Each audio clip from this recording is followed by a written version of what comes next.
Buenos días, bienvenidos. Les pedimos por favor que silencien los micrófonos. Después que termine la exposición, Juan Pablo, lo abrimos para las preguntas, pero es porque a veces tenemos problemas de interferencia, quedan abiertos los micrófonos y después complica la grabación. Bueno, continuando con el ciclo que empezamos este año de nuestras reuniones ordinarias del tema recursos. El día de hoy vamos a tratar, el expositor es el doctor Juan Pablo Zuccarini y él va a desarrollar el tema recurso de rescisión. Es decir que el doctor Juan Pablo Zuccarini es abogado, litigante y es docente de Derecho Procesal de la Facultad de Derecho de la Universidad Nacional de Rosario. Bienvenido Juan Pablo, te damos la palabra. Bueno, gracias Eduardo, gracias por la invitación para poder charlar un poco hoy con ustedes. Acá vamos admitiendo a alguien más. Bueno, hoy vamos a hablar un poco del recurso de rescisión, así que voy a compartir la pantalla.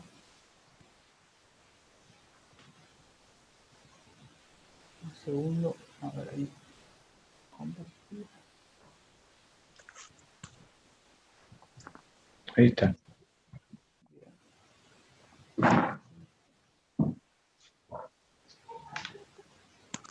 ¿Se ve bien ahí? Sí.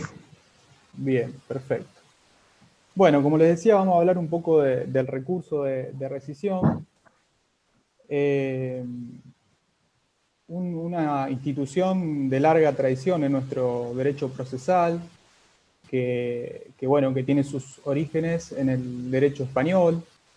De hecho, en el derecho español antiguo, esto lo encontramos en las partidas, ya en la partida 3, se hablaba del recurso de rescisión, y bueno, esto después pasó a lo que se conoce como a la Ley de Enjuiciamiento Civil Española de 1855, y en la de 1888 también encontramos este recurso. Dentro de los antecedentes que podemos encontrar también a nivel nacional, lo encontramos en la ley 50, la ley nacional, que establecía el procedimiento en la justicia nacional, también regulaba el recurso de rescisión, y en lo que es el ámbito provincial también lo tenemos desde el código de 1888.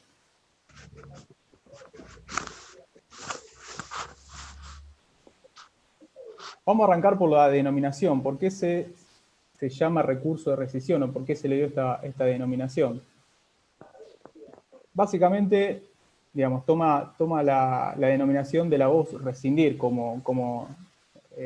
en el sentido de dejar sin efecto un acto jurídico, porque justamente la intención o lo que se persigue con este tipo de recurso es invalidar o declarar la nulidad del procedimiento o de la sentencia y del procedimiento, dependiendo de la etapa en la que nos encontremos, para poder retrotraer la serie procedimental. Es por eso que, en general, las legislaciones le han dado la denominación de recurso de rescisión. Sin embargo, también se puede encontrar como audiencia o audiencia al rebelde o recurso de audiencia. Por ejemplo, así se lo denomina en la Ley de Enjuiciamiento Civil Española del año 1855, en la de 1881, en cambio, en la última, el año 2000, la última reforma, ya pasa a ser acción de rescisión. También se le denominaba así en el viejo Código Procesal de Santa Fe, el de 1872, se lo denominaba audiencia al rebelde. Pero en general la mayoría de las legislaciones lo regularon o lo denominaron recurso de rescisión.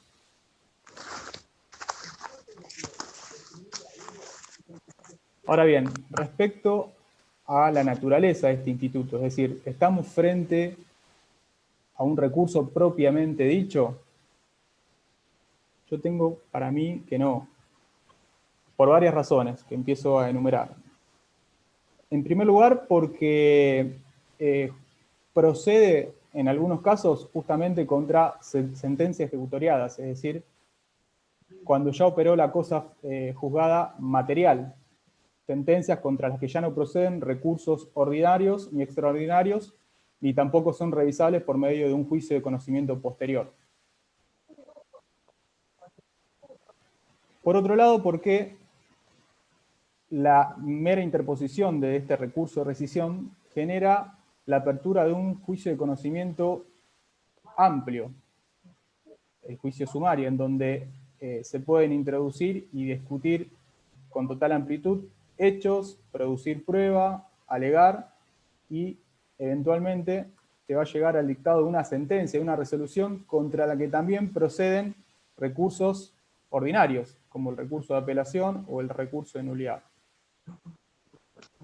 Y otro motivo por el cual considero que no es un recurso es por la ubicación sistemática en el código en el cual se encuentra regulado. Justamente no, en el código procesal nuestro no está regulado con los restantes recursos, sino que se encuentra directamente en el capítulo referente a la rebeldía. Entonces, si no es un recurso, debemos preguntarnos qué es, qué naturaleza jurídica tiene.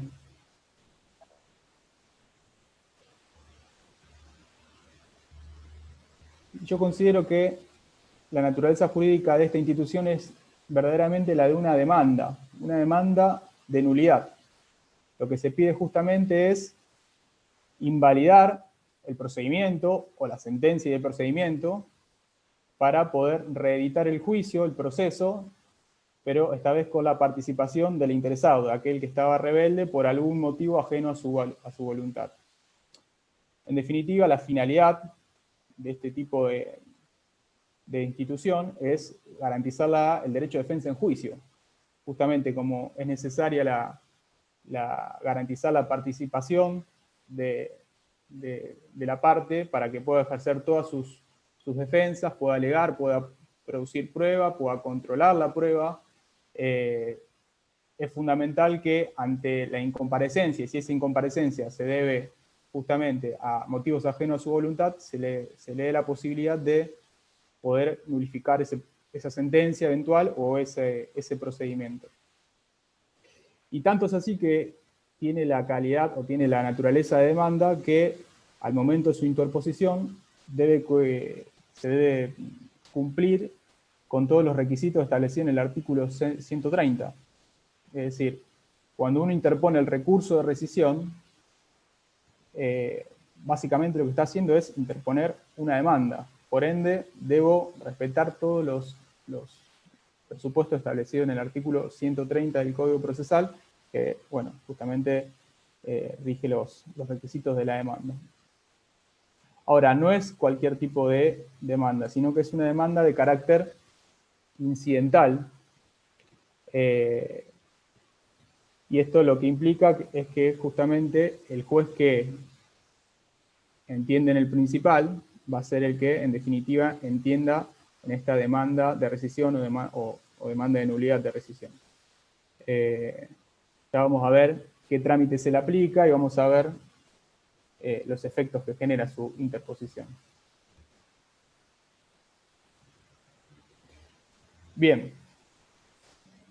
¿En qué tipo de juicios procede el recurso de rescisión? El artículo 86 establece una norma de carácter general y dice que proceden los juicios declarativos respecto de los cuales no puede iniciarse un nuevo juicio posterior. Es decir, procede contra aquellos casos en los que, o aquellos tipos de juicios en los que operó la cosa juzgada material, no así cuando estamos hablando de cosa juzgada en sentido formal, como por ejemplo en los juicios ejecutivos, ya vamos a ver más adelante. Ahora bien, esta norma que parece de carácter general y parecería que abarca a todos los juicios declarativos, tiene sus excepciones que también la vamos a ir viendo. Pero podríamos decir, como regla, que en principio el recurso de rescisión procede, en primer lugar, en el juicio ordinario, obviamente, También procede en el juicio sumario. En ambos sabemos que tenemos el emplazamiento previo a estar a derecho y la consecuente declaración de rebeldía. En estos juicios, obviamente que procede el recurso de rescisión sin ningún tipo de problema. También procede en los juicios especiales, pero no en todos. Ya vamos a ver en cuáles no procede. Bueno, podemos decir que dentro de los juicios especiales en los que procede, se encuentra, por ejemplo, el juicio oral, que si bien de la propia regulación que establece el código no surge que pueda aplicarse el recurso de rescisión, la jurisprudencia ha hecho que sí se pueda aplicar. Fíjense, en el juicio oral no hay un emplazamiento previo, sino que es conjunto con el traslado de la demanda. Bien. Si se aplica de manera literal el artículo 551, es decir, que ante la falta de contestación de la demanda y obviamente la incomparecencia del demandado, se debe dictar sentencia sin otro trámite, se afectaría de manera grave el derecho de defensa del demandado. ¿Por qué? Y porque en un solo emplazamiento, o en un solo traslado, mejor dicho, se le está emplazando a comparecer, se le está corriendo el traslado para que conteste la demanda, o ponga excepciones, ofrezca prueba, y si no lo hace, directamente pasa a dictarse sentencia. Es por eso que la jurisprudencia ha ido morigerando este criterio y de manera pretoriana ha ido aplicando las disposiciones de la rebeldía, es decir, frente a la incomparecencia del demandado en un juicio oral, lo que se debe hacer es declarárselo rebelde, bien, y llamar autos para sentencia. ¿Para qué? Para que se pueda aplicar el artículo 143, es decir, que el demandado tenga la posibilidad de interponer recurso de revocatoria contra ese llamamiento de autos para sentencia y eventualmente producir prueba en contra, y también, a los fines de los que nos interesa a nosotros, para que pueda eventualmente deducir el recurso de rescisión. Entonces, repito, si bien de la regulación del código en principio no sería aplicable el recurso de rescisión al juicio oral, debido al desarrollo jurisprudencial que se ha hecho en este tema, sí es posible aplicar el recurso de rescisión en el juicio oral.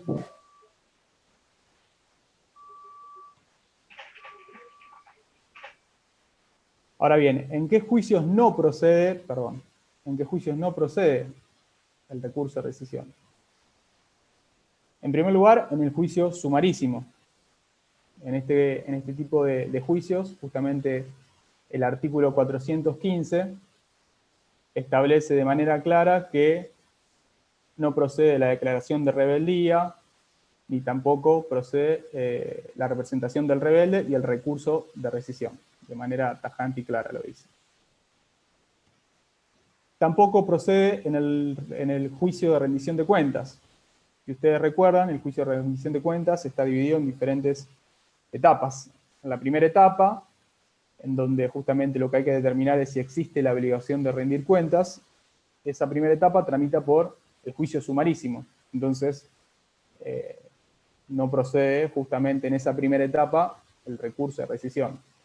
En la segunda etapa, es decir, si se impugna la rendición de cuentas, ahí va a depender del tipo de trámite que se le imprima según el monto. El juicio de desalojo, otro juicio de conocimiento especial. No, tampoco procede el recurso de rescisión. Lo establece el artículo 522. El 522 establece que justamente en el juicio de desalojo no procede la declaración de rebeldía y tampoco es procedente el recurso de rescisión. ¿Cuál es el motivo de esta prohibición por parte del 522? La verdad que es llamativo y bueno, un poco investigando sobre el tema pude encontrar cuál es el fundamento de esto. Con anterioridad a la reforma de 1940, la de Cabal y Atienza, en general la jurisprudencia de la doctrina consideraba que el desalojo tenía naturaleza de juicio ejecutivo. Bien. al punto tal que era posible interponer con posterioridad a la sentencia un juicio de conocimiento posterior y revisor.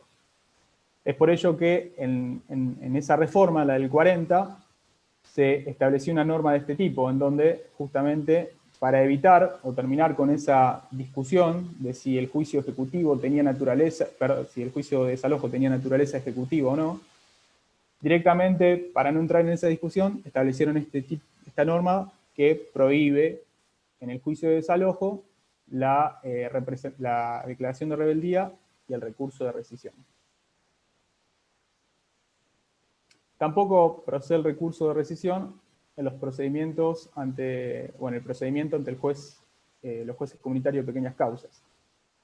En esto, bueno, no sé si tuvieron oportunidad de verlo, pero es un juicio bastante especial, donde primero el juez llama a una conciliación y en caso de que no se arribe esa conciliación, se llama a una audiencia de vista de causa, donde el demandado justamente en esa audiencia tiene que contestar la demanda y bueno, bajo el procedimiento de que se dicte sentencia. Directamente no hay declaración de rebeldía y por ende tampoco es procedente el recurso de rescisión. Y como ya adelantamos, tampoco procede el recurso de rescisión en los procesos de ejecución. En el juicio ejecutivo, propiamente dicho, el juicio ejecutivo, como ustedes saben, genera una cosa formal, una cosa juzgada formal.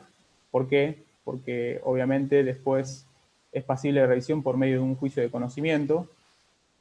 Por tanto, no se ve la necesidad de permitir que sea revisable por medio del recurso de rescisión. Como tampoco se permite en el juicio de apremio, que es otra forma otra forma de proceso de ejecución, y por ende son aplicables las mismas reglas del juicio ejecutivo, y lo mismo pasa con la ejecución hipotecaria.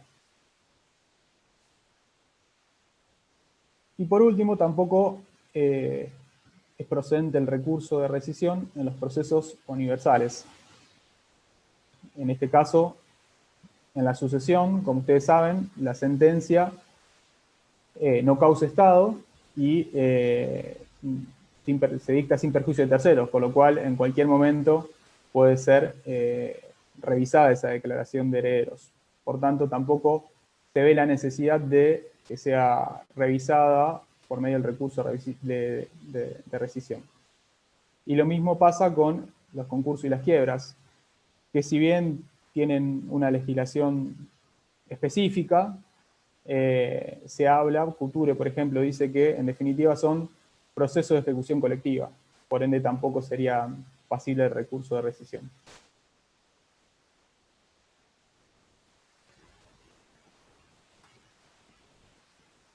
Bien.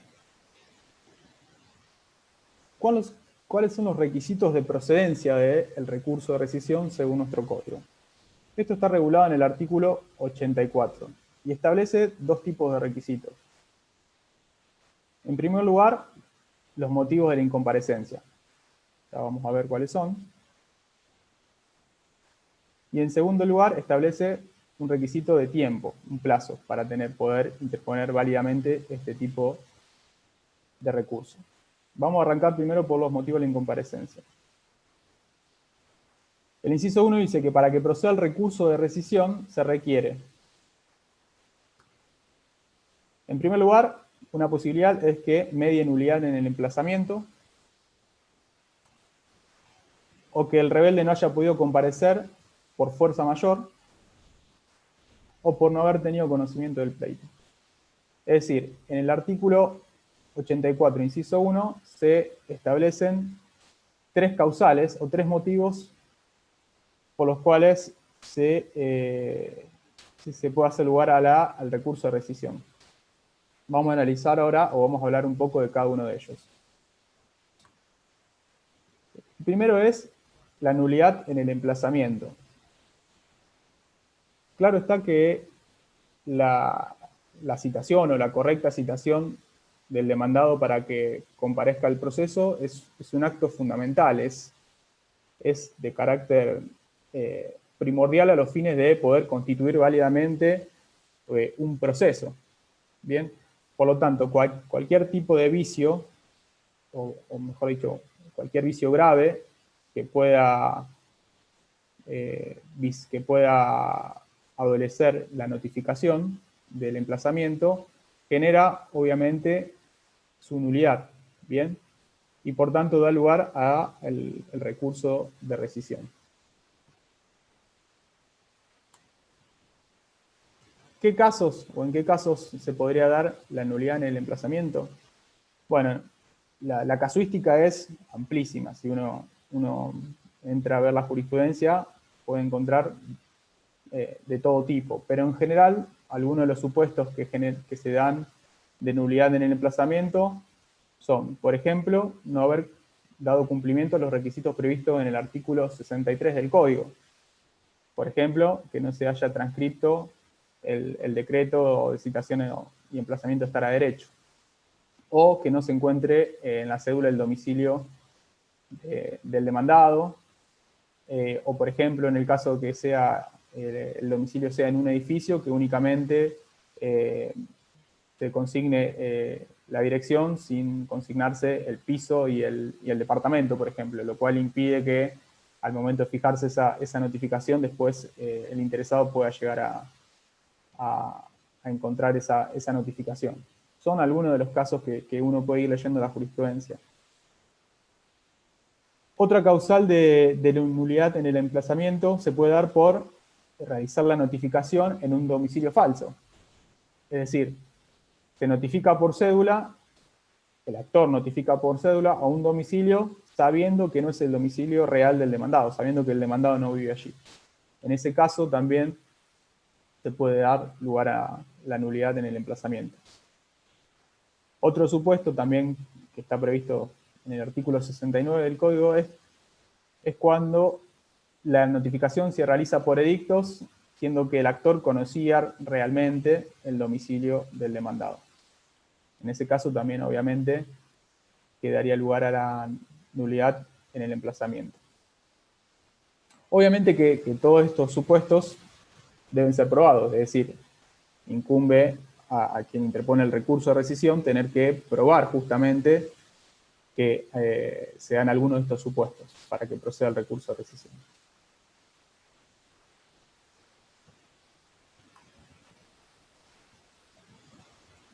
El segundo, o la segunda causa que puede llegar a dar lugar al recurso de rescisión, como dijimos, es la fuerza mayor. Es decir, el acaecimiento de un hecho que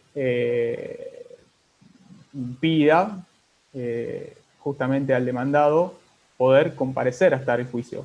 Es posible que el demandado sepa de la iniciación del juicio, pero hay un hecho externo a su voluntad que no le permite poder presentarse, apersonarse o designar a un representante para que comparezca al proceso. Actualmente, bueno, antiguamente se diferenciaba entre fuerza mayor y caso fortuito. A partir del Código Civil Comercial actual se los asimila y básicamente es esto, ¿no? Es un hecho que no puede ser previsto y en caso aún de ser previsto no puede ser evitado.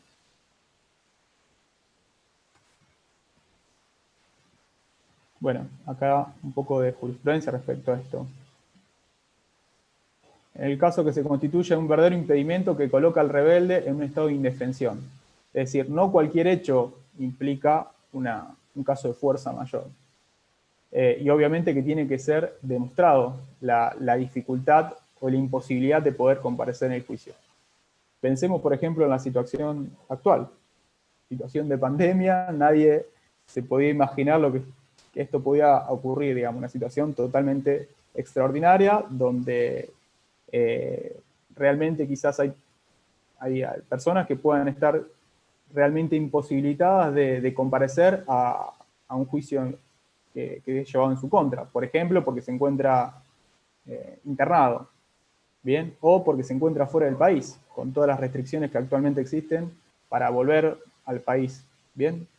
Son cuestiones realmente tienen que ser de gran envergadura y que obviamente tienen que ser demostradas. Claro que en estos supuestos que estoy nombrando, la situación actual, va a ser un poco más fácil por el hecho de que es algo de público conocimiento, ¿no? Pero bueno, tienen que ser situaciones que realmente tengan una entidad que hagan que el demandado justamente o que el rebelde realmente no sea persona o no se presenta en el proceso, no porque no quiere, sino porque no puede directamente.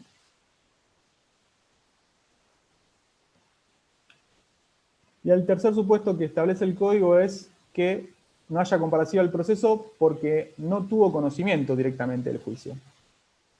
Es decir, la notificación del emplazamiento es válida, se realizó correctamente. Ahora, aún así, esa notificación no entró en conocimiento del demandado. Por ende, el código le brinda la posibilidad de poder solicitar la rescisión del proceso y eventualmente de la sentencia si es que ya se dictó. Pero bueno, en este caso, estamos frente a una notificación válida. No hay un vicio en el emplazamiento o en la citación del emplazamiento, con lo cual, digamos, se debe ser más estricto en este caso a los fines de hacer lugar al recurso de rescisión. Realmente acá el demandado tendrá que probar fehacientemente que no tuvo conocimiento del pleito. Tendrá que probarlo de la manera que corresponda. Un caso, por ejemplo, en el supuesto de que la notificación fue entregada a otra persona que no haya sido el demandado. En ese caso, deberá acreditar que justamente la persona que recibió la notificación la extravió por negligencia o por olvido, la extravió o no le entregó la notificación. Bien, con lo cual él nunca se enteró y no tuvo conocimiento del juicio. Este es el ejemplo que pongo, estaba regulado específicamente como un supuesto en la Ley de Enjuiciamiento Civil Española de 1855. Pero bueno, sería un caso perfectamente aplicable a la actualidad. Es decir, se debe demostrar que, en definitiva, la notificación, a pesar de haber sido válida, nunca llegó a conocimiento o entró en la esfera de conocimiento del rebelde.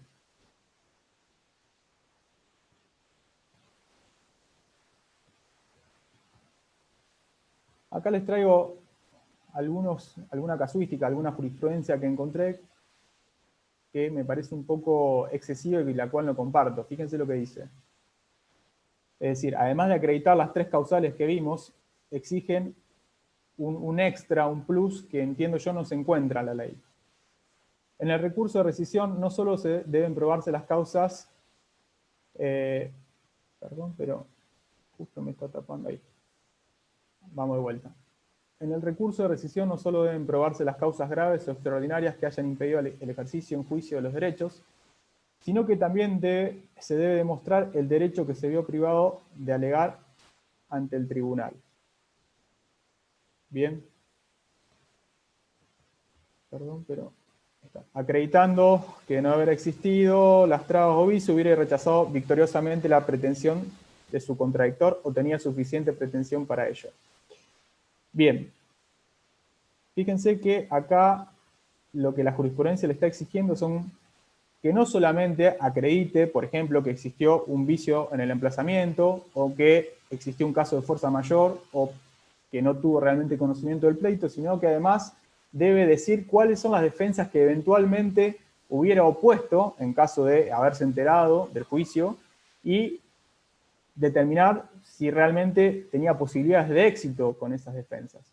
Esto claramente no surge de nuestra legislación. En realidad esto es algo extraño a nuestro código, que seguramente ha sido copiado de alguna jurisprudencia que sí rige o que surge a partir de otras legislaciones en donde sí específicamente se establece este requisito. Por ejemplo, actualmente en el Código Procesal de San Juan se establece este requisito, que se debe acreditar cuáles son las defensas que eventualmente se hubieran opuesto en caso de haber comparecido al proceso. No es el caso de Santa Fe. Me parece que esta jurisprudencia no es correcta. Bien. Perdón, pero estoy tratando de, perdón la demora, estoy tratando de acomodar porque los tengo, se me van moviendo y los veo por diferentes lados. Y me tapa el power. Ahí va.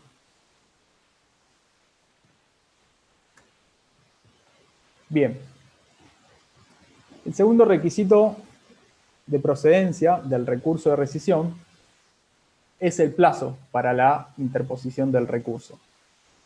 Esto está regulado en el inciso 2 del artículo 84. Y, como ustedes ven, establece que desde la cesación de la fuerza mayor o de la noticia del pleito hasta la integración del recurso, no debe haber transcurrido sino el máximo del término legal del emplazamiento más 30 días. Fíjense que el artículo habla de el máximo del término para el emplazamiento. En realidad, esto viene, si uno se fija bien, en el artículo 72, de los diferentes plazos que establece, de acuerdo al lugar de residencia del demandado. El único que tiene un plazo mínimo y máximo es en el caso de aquel que se domicilia en el extranjero. Por lo tanto, digamos, sería el único caso, uno podría entender que se refiere únicamente al plazo máximo de 80 días, que es en ese supuesto. En realidad esto viene porque esta norma es del año del Código de 1888, donde no solamente el plazo de aquel que se residía en el extranjero tenía un mínimo y un máximo, sino que todos los plazos los tenían. Por ejemplo, si el demandado se domiciliaba en el mismo lugar de juicio, el plazo podía ser de 1 a 3 días. Si se domiciliaba en la provincia, en otra localidad, de 10 a 20 días. Si se domiciliaba en la República, en otro lugar, en otra provincia, de 20 a 40, y en el extranjero de 40 a 80. Esto se cambió y actualmente el único que tiene un máximo es en caso de que se domicilie en el extranjero. Por tanto, actualmente el plazo para interponer el recurso de rescisión, teniendo en cuenta los plazos de emplazamiento del artículo 72, son para aquel demandado que se domicilia en el lugar del juicio, tenemos 34 días, contando obviamente el día de gracia. Para el caso de aquel que se domicilia en la provincia, tenemos 41 días. Y para el caso de aquel que se domicilia en otra localidad, o en otra provincia, mejor dicho, son 51 días, siempre teniendo en cuenta el día de gracia. Y si es un demandado que vive en el extranjero, el plazo máximo, ahí sí, tengo un máximo y un mínimo, esto es lo que les decía, tengo que tomar los 80 días más los 30, hacen un total de 111 días. O sea, el demandado tiene 111 días para interponer válidamente el recurso de rescisión.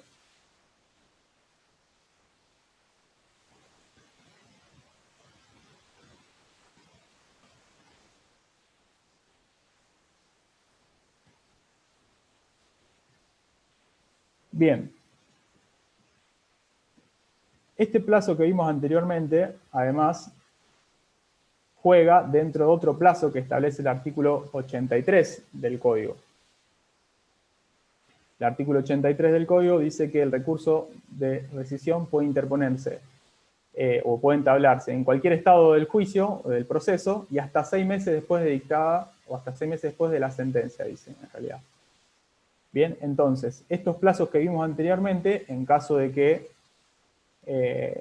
ya se haya dictado sentencia, deben encuadrarse dentro de los 6 meses de la sentencia. Bien, por tanto tengo dos plazos. Uno es este de el máximo del término para comparecer más 30 días, que se cuenta en el caso de la fuerza mayor desde que cesó la fuerza mayor y en el caso de la noticia en el pleito desde que se conoció el juicio. Pero además, estos plazos deben encuadrarse, y ya estamos ante una sentencia dictada, dentro de los 6 meses de la sentencia. Bien.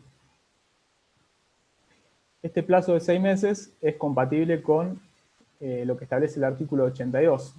El artículo 82 justamente prescribe que la sentencia dictada en rebeldía no podrá ejecutarse hasta 6 meses después, salvo que se diere fianza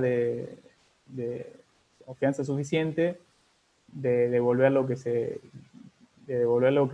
haya que devolver en caso de que prospere el recurso de rescisión. E inclusive poder anotar como litigioso el derecho que se tiene reconocido por la sentencia.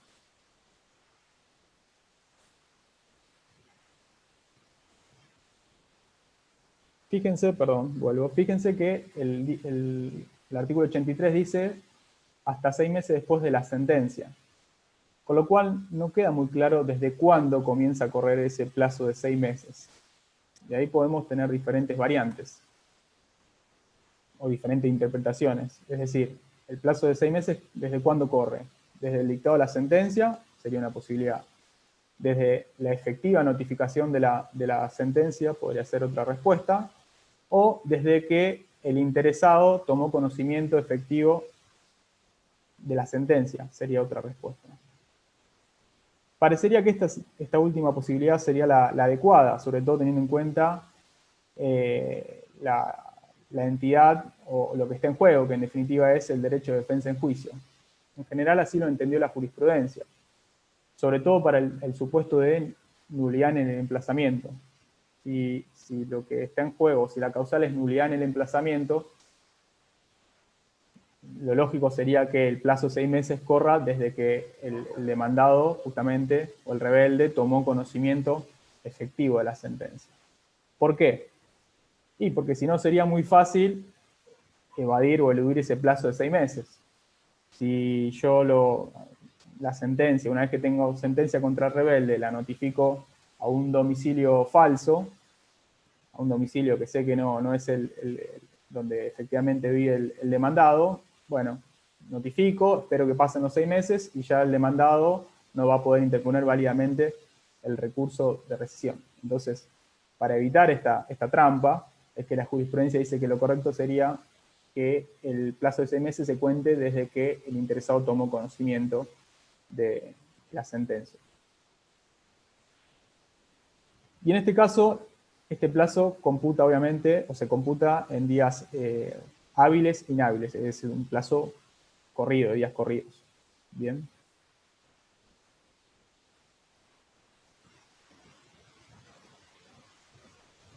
¿Cuál es el efecto de la interposición del recurso? Bien. El efecto de la mera interposición, en caso de que ya se haya dictado sin sentencia, es que suspende la ejecución de la sentencia. Bien.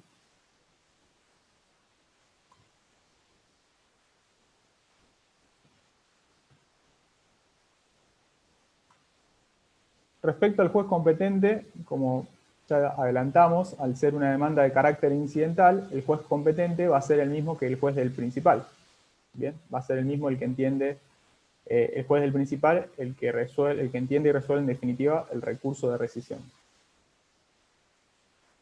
Y el trámite, el código establece que se va a seguir por pieza separada y por vía del juicio sumario.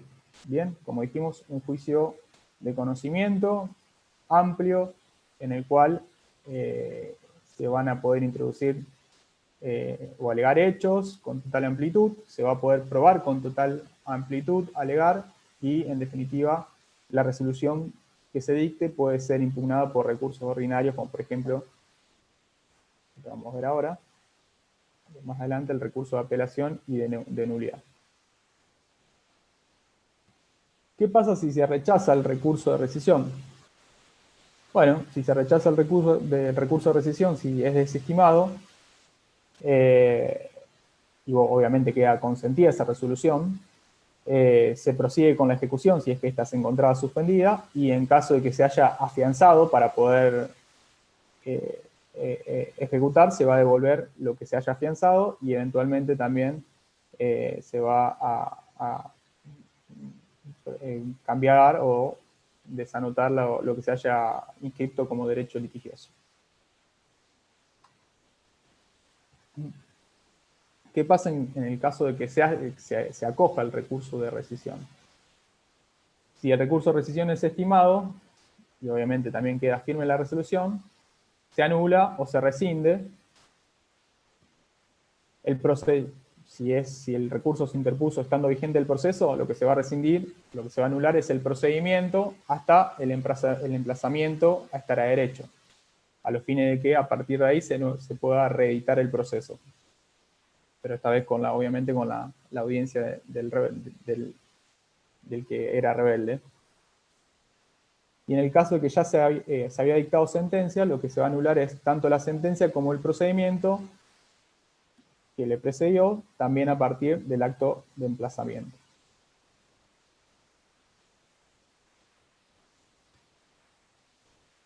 Como ya dijimos, contra la resolución del recurso de rescisión proceden los recursos ordinarios de apelación, de nulidad y, bueno, también, obviamente, el de aclaratoria.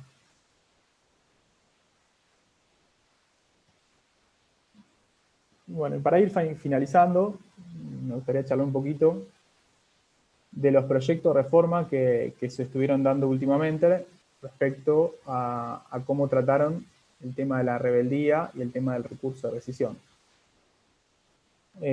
Bueno, en este caso, lo primero que vamos a analizar es el proyecto presentado a la legislatura por el socialismo, por el gobernador Lifchitz, en el año 2018. En este caso, fíjense que en el artículo 72, cuando habla del emplazamiento, directamente saca como regla o termina con la regla del emplazamiento previo en los juicios de conocimiento en general. Solamente en los casos que corresponda, que como vemos solamente corresponde en el caso de que no se tenga domicilio conocido o persona incierta. Para los restantes casos no hay un emplazamiento previo.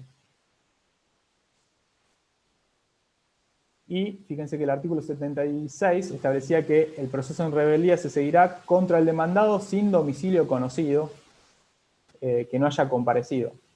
Es decir, justamente deja sin la posibilidad de ser declarado rebelde el demandado que tenía domicilio conocido y que no compareció al proceso, que justamente es para quien está prevista la rebeldía, por el que en caso del demandado sin domicilio conocido se le designa un defensor de oficio, con lo cual alguna representación tiene.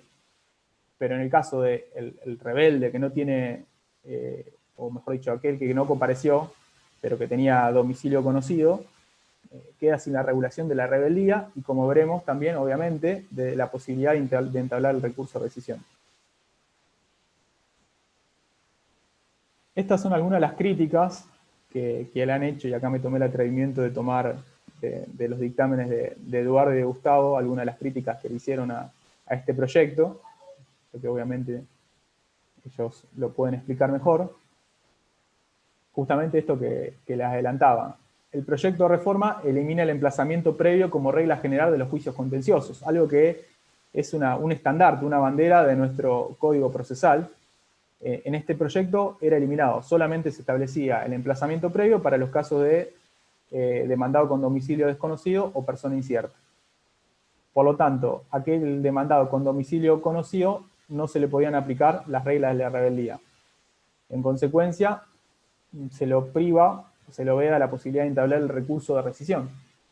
Y únicamente le queda expedita la posibilidad de entablar el incidente de nulidad que regulaba o que se regula en el artículo 128, pero que tiene grandes limitaciones, como por ejemplo el plazo. Tengo un plazo de 5 días desde que tomé conocimiento y únicamente para el caso de que el proceso esté en vigencia.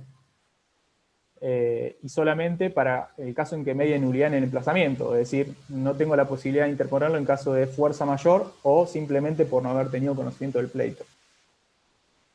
La otra posibilidad que tengo es, una vez que se dictó la sentencia, hubiera sido interponer el recurso de nulidad contra la sentencia, pero también estoy limitado por el plazo. Lo puedo hacer en tanto en cuanto no me haya fenecido el plazo para interponer el recurso de nulidad. Y la otra posibilidad que prevé el proyecto es la interposición de la pretensión autónoma de nulidad, que está regulada en el artículo 128, pero que tiene una contra, que es justamente que a diferencia del recurso de rescisión, no suspende automáticamente la ejecución de la sentencia. Bien. A partir de estas críticas, se ve que algunas de ellas tomaron, y en el proyecto que finalmente se termina enviando a la Cámara de Diputados y que quiere o que tiene media sanción o que tuvo media sanción de la Cámara de Diputados, se hicieron algunas modificaciones y si bien no se volvió al emplazamiento previo como regla general, se estableció sí que conjuntamente con el traslado para contestar la demanda se emplace a estar a derecho. Bien, y que en todos los supuestos siempre se va a declarar la rebeldía.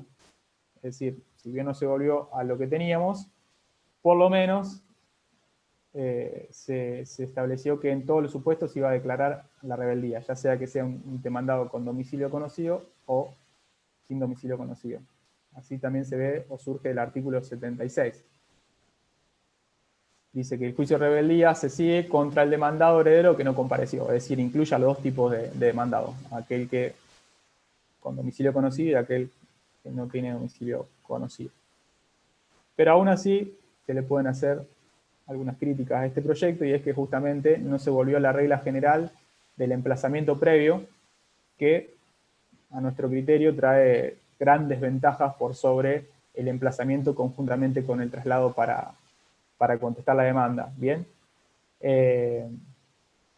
Y si bien se le permite, digamos, o se le permitiría en principio aplicar la rescisión al demandado, entra un poco en confusión o no está tan en claro qué jugaría, si el recurso de rescisión o ese recurso de nulidad de la sentencia firme, porque también se la dejó a esa posibilidad, con lo cual ahí hay una confusión que no se sabe bien en caso de que se pueda plantear la rescisión, si corresponde la rescisión o se debe ir por ese recurso de nulidad contra la sentencia firme. Bien, y eso es todo. Bueno, muchas gracias, Juan Pablo. Excelente exposición, muy claro, aparte exhaustiva, de un tema que tiene su complejidad. Sí. La verdad que muchas gracias. Me gustaría, Gustavo, si abrimos los micrófonos y que se puedan plantear, no sé, preguntas, inquietudes. Sí, lo que podemos hacer es que la persona que tenga alguna pregunta o que quiera hacer algún comentario se habilite y lo haga.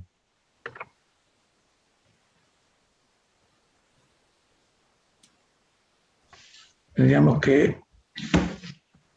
¿Podés habilitar, Gustavo? A ver. O habilito todos, a ver, déjame ver. Ahí está habilitada. Ahí está. Sí, adelante. Bueno, gracias, Lilian. No sé si por ahí también Eduardo o Gustavo. Hay una persona que está hablando, pero no la estoy escuchando. No podemos, y yo lo tengo como que no está silenciada. Claro, yo también. No la oímos.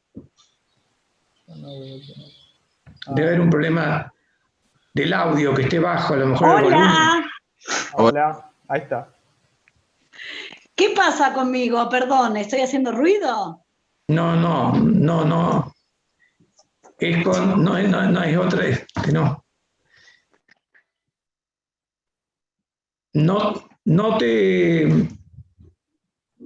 El volumen posiblemente sea de la computadora que...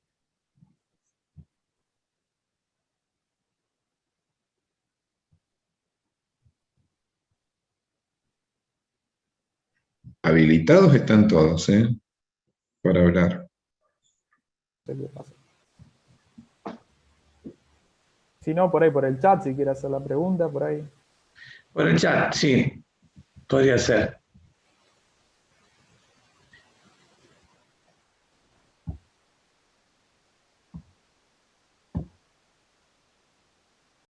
Permitir. Sí, acá se me...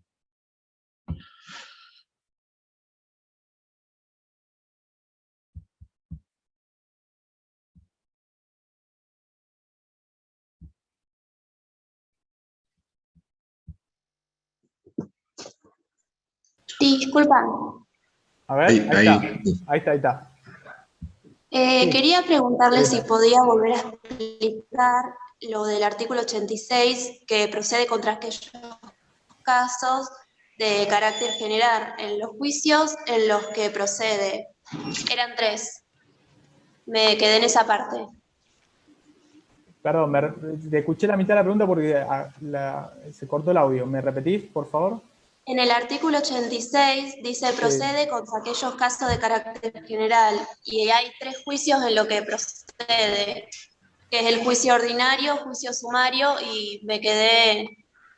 Sí, y en algunos juicios, en algunos juicios especiales, no en todos, por ejemplo, procedería en el juicio oral, no porque así lo establezca el código, porque en principio de acuerdo a la regulación taxativa del código no procedería en el juicio oral, sino por la interpretación que ha hecho la jurisprudencia del juicio oral, esto de poder declarar al demandado rebelde, bien, y por ende también sería procedente entonces el recurso de rescisión. No sé si después Eduardo... el juicio sumario y después había otro que no llegué. Ordinario, sumario, el oral. Sí. Gustavo, Eduardo, no sé si también tiene algo más.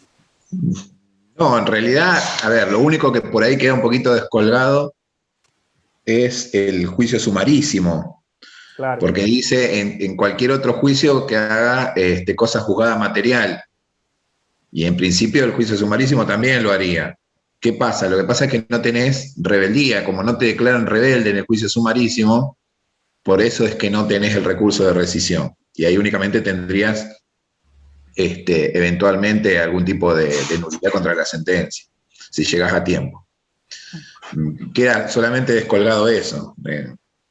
Que es el gran problema que tienen los dos tipos de juicios que fueron incorporados en el 62, que son el oral y el sumarísimo. O sea, rompen un poquito el esquema de nuestro código. Básicamente eso. Después, bueno, la pregunta que te iban a hacer, que no se escuchaba, era, me acaba de salir en un decreto, en un recurso de rescisión interpuesto y le dieron trámite sumarísimo. Bueno, tendrían que haberle dado trámite sumario, digamos, porque justamente la materia en juego amerita que sea un trámite de conocimiento, primero porque lo dice el código, y segundo, está bien que sea así porque la materia en juego, en definitiva, amerita que sea un juicio de conocimiento amplio, ¿tá? No restringido y limitado en las defensas y en los recursos como el juicio sumarísimo. Habría que ver si está en tiempo para interponer la revocatoria contra ese decreto. El recurso revocatoria. No sé si están en tiempo o no. Sí, claro, está bien. En el proyecto, esto también, en los proyectos de los que hablamos, el recurso de rescisión en general no se tocó mucho, lo que pasa que una de las pocas reformas que se hizo es esto, que se dejó el trámite sumario y se le imprime el trámite sumarísimo, pero es en el proyecto, no en el código actual. Sí, está bien. Y lo que pasa es que el juicio sumarísimo tiene sus problemas. Es un juicio demasiado concentrado, con limitaciones de recursos para el ofrecimiento de la prueba, con lo cual puede ser complejo probar en un juicio sumarísimo a veces las causales de la rescisión, digamos, algunos supuestos que vos planteaste que pueden ser difíciles de probar. Obvio. Y que requiere... Sí. Obvio. Parecería una contradicción eso, porque si justamente se le quiere garantizar el derecho de defensa y se le pone trabas a que pueda probar que en definitiva no pudo defenderse por las circunstancias que sean y que quiera demostrar, es como que... Sí, en general, esto lo que comentaba al principio, este recurso que realmente tiene claros beneficios, la mayoría de las legislaciones procesales lo han ido eliminando en las diferentes reformas. Prácticamente hoy no queda código que tenga el recurso de rescisión, solamente, por lo menos de lo que yo pude constatar, el código de San Juan, como les dije, y el código de Mendoza. Las restantes legislaciones procesales de las provincias no lo tienen y tampoco así lo tiene el Código Procesal de la Nación. Porque además también entiendo yo que el recurso de rescisión tiene que estar muy bien complementado y congeniado con la rebeldía. Cuando no está bien regulada la rebeldía es muy difícil que se pueda aplicar el recurso de rescisión, y eso se ve claramente en los proyectos de reforma de los que hablamos. el recurso de rescisión prácticamente no se tocó, salvo algunos detalles, como le digo, en vez de ser juicio sumario pasa a ser sumarísimo. El problema es que al haberse trastocado tanto el tema de la rebeldía, prácticamente queda inútil el recurso de rescisión como está regulado. Es muy... Y vos, Juan Pablo, perdón, Sí. hacías referencia, claro, está vinculado con el emplazamiento y con la rebeldía, y me parece que el dato que vos pusiste, el de emplazamiento previo, Desde ya. es que todos los códigos lo han eliminado, y realmente yo estaba pensando, inclusive el otro día hablaba con Gustavo, que ahora con el tema de la tramitación electrónica, de la digitalización, qué importante que es el emplazamiento previo. O sea, que yo tenga solo la carga de comparecer, después ya me vinculan a mí al sistema y podría contestar la demanda ya plenamente por el sistema. Fíjate que ahora, en esos juicios donde yo tengo que comparecer, contestar la demanda, acompañar documentos, es sumamente complejo. Además de la seguridad que da el emplazamiento previo. Inclusive en laboral, que lo sacaron, y que la jurisprudencia entiende que no hay recurso de rescisión. Genera un montón de problemas, porque además nuestra regulación de la rebeldía es correcta. Porque si bien nosotros lo emplazamos previamente, pero una vez bien emplazado, o si no comparece, se lo declara rebelde, el juicio después se acelera terriblemente, porque para el rebelde hay una forma de notificación ficta que implica que no se lo va a notificar nada de manera efectiva hasta la sentencia. Claro. Claro. Creo que habría que... ¿Qué decías, Eduardo? No, revalorizar el emplazamiento previo, además de las garantías que da, porque la persona que no pudo comparecer o porque sacar el emplazamiento previo me parece de una gran desigualdad. Porque la persona, por ejemplo, una empresa que tiene asesoramiento jurídico, que tiene abogados permanentes, recibe una cédula y se la entrega directamente al estudio. Y ese estudio, ese abogado o esos abogados tienen la posibilidad de tener todo el plazo para contestar. En cambio, llega una persona que jamás ha tenido juicio, que no entiende de qué se trata. En el mejor de los casos, si llega a contestar, es posible que al abogado le quede un plazo muy breve para poder contestar. Porque hasta que se enteró de qué se trataba, tuvo que conseguir un abogado. En cambio, el comparecer, inclusive hay una interpretación que uno puede comparecer por derecho propio para evitar la rebeldía. Me parece que creo que hay que pensar eso, revalorizar el emplazamiento previo. Sí. Veo que hay, a ver, quise poner que hoy salió el primer decreto donde lo citan, lo emplazan a comparecer y contestar demanda o poner excepciones en el plazo de 3 días. Y se regularon horarios en el principal, las costas son accesorias, también se suspenden o pueden embargar. A ver si no termino de entender. Entiendo que se opusiste el recurso de rescisión y salió un traslado, el decreto salió emplazándolo para comparecer, contestar demanda y oponer excepciones. Bien. En realidad, sí. A ver, si es juicio sumario, lo primero que habría que hacer es lo que hablamos recién, emplazarlo a estar derecho. Lo que pasa es que, bueno, ya hay un principal donde está emplazado. No sé si correspondería emplazarlo. Claro. ¿Qué te parece, Eduardo? No, creo que ahí no, porque está personado. Habría que correr traslado, pero el trámite, pero darle el trámite de juicio sumario. Claro. Sí, habría que darle el trámite de juicio sumario. Y no entiendo la segunda parte. No sé si... ¿De las costas? Sí. A ver, yo lo interpreté, pero... O sea, a ver si que en la ejecución se regularon... Claro. Y sí, si queda suspendida la ejecución, claro, también no podría ejecutar los honorarios. Claro. Exacto. ¿Alguna otra? A ver si hay alguna otra pregunta más. ¿Alguien que quiera hacer una pregunta? O una apreciación, algo que les parezca. Sí, también. Algo que quieran comentar. respecto a este instituto, alguna experiencia, no sé si alguno tuvo experiencia con este instituto.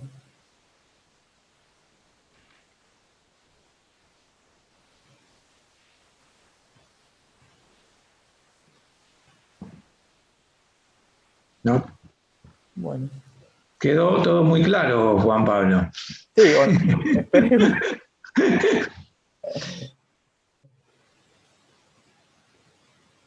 Eso. Ahí pone Lilian, ¿cómo pruebo Sí. que no me enteré? Y es una prueba, por eso decía, es una prueba difícil, porque en ese caso, si yo invoco esa causal, a ver, en principio el acto notificatorio es válido. Lo que pasa es que yo tengo que demostrar justamente que no entró en mi esfera de conocimiento. Esto es lo que decía. Un ejemplo puede ser, bueno, que en todo caso, si la cédula fue entregada a una persona, a un vecino, supongamos, bueno, citarlo como testigo para que diga que sí, efectivamente por negligencia de él no me entregó la notificación nunca. O me la entregó tarde y nunca, por eso estoy compareciendo tarde, después de haber sido declarado rebelde. No es una prueba fácil, digamos, sí, desde ya. Quizás cuando media nulidad en el emplazamiento, un caso de fuerza mayor, quizás es un poco más fácil. Claro, ahora, Juan Pablo, ¿por qué es eso que tiene nuestro código? Que ahí está la diferencia, que cuando no tenemos la rescisión, por ejemplo, cuando vos hablaste del proyecto de reforma, cuando vos en los códigos de las provincias y en el Código Nacional, te tenés que guiar por el incidente de nulidad, pero te Claro. quedan fuera las otras dos causales que vos explicaste bien, que son la fuerza mayor y no haber tenido conocimiento del pleito, con lo cual puede haber un emplazamiento válido y sin embargo yo creo que ahí no se aprecia eso. Me parece que eso es la importancia y además los plazos mucho más extendidos. Claro, claro. Sí, en el Código de la Nación es prácticamente, o sea, hay el artículo 67 creo que es, que dice que una vez Sí. que se crea la sentencia contra el rebelde no procede ningún tipo de recurso. O sea, es bastante tajante. Lo único que te queda ahí es el incidente de nulidad en el plazo de 5 días, pero no sé si procedería porque ya está dictada la sentencia, no sé si procede el incidente de nulidad. Claro, pero igualmente es un plazo y tiene que ser una causal, un vicio Y tiene que ser por un vicio. por Claro, un juicio, no por no haber tenido conocimiento del exacto. juicio.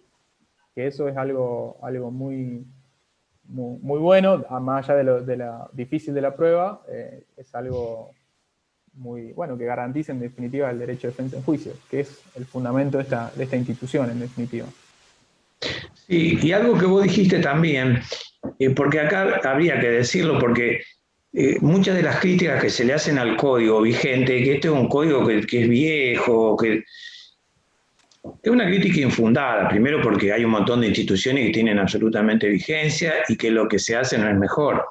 Pero digamos que la Ley de Enjuiciamiento Civil Española de 2000 contempla este recurso. Lo mantienen. De hecho, creo que lo regulan en un capítulo que se llama...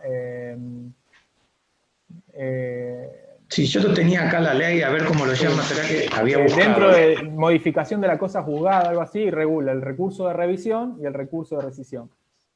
Lo llama audiencia al demandado rebelde también. Me siguen llamando también en uno de los artículos audiencia al demandado rebelde.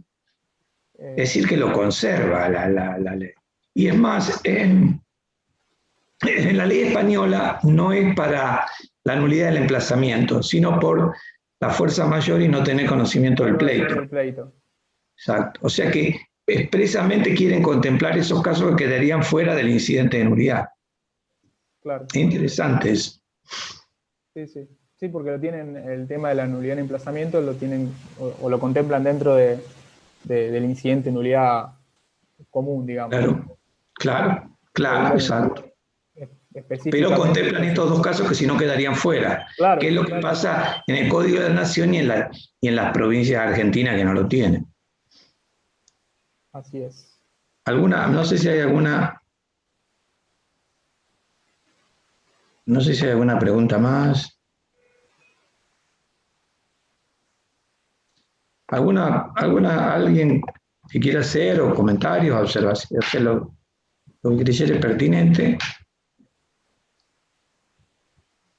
Si no, damos por concluida la charla. Muchas gracias nuevamente, Juan Pablo. La verdad que muy buena exposición. Gracias a ustedes por el tiempo, por escucharme. No, al contrario, nos vemos. Aplausos, muchas gracias. La verdad, muy útil. Gracias. Bueno. Bueno, nos vemos en la próxima reunión entonces. Nos vemos. Hasta la próxima. Saludos a todos. Chao, cuídense.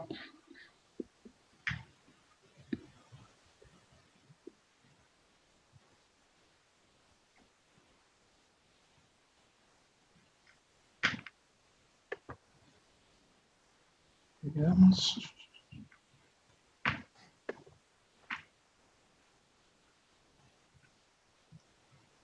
Tenemos acá a un perito informático escuchando la charla. ¿Sí? Acá Dilson Torneles. No entendí nada, te aviso, solo vine a hacer algo. No entendí nada. ¿Cómo va, Dilson? ¿Bien? Todo bien, Juan Pablo. Bueno, Un gusto escucharte. que gana la tuya. Sí, la verdad que sí. Algo entendí, pero no es lo mío el derecho. Y bueno. Dilson te cuento, Dilson es perito, fue designado perito en un recurso, en una vía data que tuve en el Federal. Y vio la publicación y me mandó ayer un mensaje y bueno. Muy bien, bienvenido. Ingresó, tenía ganas de escuchar. No, Sí, muy bien. Medio de incógnito, pero nadie se enteró. Pero ya me revelaron mi identidad. Sí, pero ya hay pocos. Ya. Claro. Bueno, Bueno, me voy a comer. Saludos y gracias por la charla. Dale, Dilson. hasta luego. ¿Necesitan alguna Estamos- capacitación de informática? Me avisan. Dale, No, Hasta luego. chao, Dilson. Salí 10 minutos y bajó la clientela. ¿Qué pasó? no, ya terminó. Veamos. Ya está muy bien, Juan Pablo, muchas gracias. En serio, No te quise discutir el tema de los plazos. ¿por qué? ¿Por qué? Y porque vos dijiste que se unían los dos plazos. Se unen los dos plazos en dos casos. En uno, para mí, es un plazo solo. ¿Cuál Un es plazo que no de se 6 meses. une? Cuando hay nulidad en el emplazamiento. Pero yo lo que dije es que los dos supuestos eran, justamente, el plazo era de 30 días, del máximo del tiempo para comparecer más 30 días, en el supuesto de nulidad, de fuerza mayor, o cuando no tuviste conocimiento del pleito, que justamente Sí, pero lo dejaste al otro ahí huérfano. ¿Cuál caso? nulidad en el emplazamiento. Nulidad en el emplazamiento cuando ya se dictó la sentencia. ¿Qué plazo tengo? Tengo el de 6 meses, si la ley no dice otra cosa. O de que tuve conocimiento o desde la notificación. No, para mí, como dice Gustavo, vos no sé qué pensaba, Eduardo. No lo pensé ese caso. ¿Cómo sería? A ver. Claro, porque vos Fíjate que el artículo del 84, en el primer inciso, Sí. te da los presupuestos.